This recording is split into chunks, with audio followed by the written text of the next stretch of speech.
Hi guys, so to this video, we're cleaning up the driveway. This is the first snowstorm of the season here in Southeast Wisconsin. I will show you guys quick.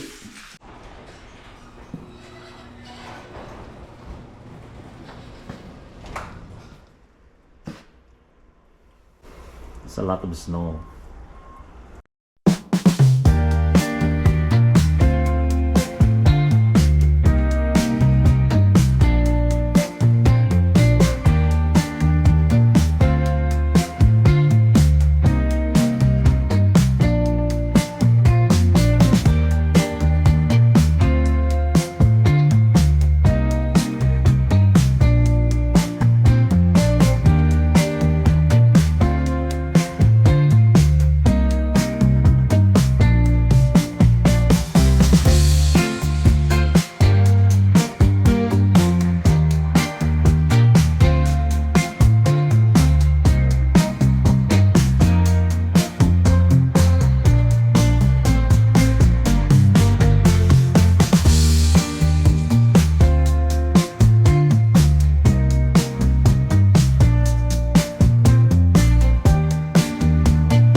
But the snowstorm is gonna be until tomorrow, guys. So we have to snow blower it again tomorrow.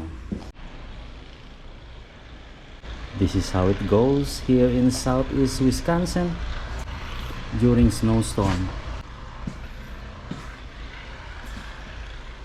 Guys, thank you for watching. See you in the next video. Bye bye.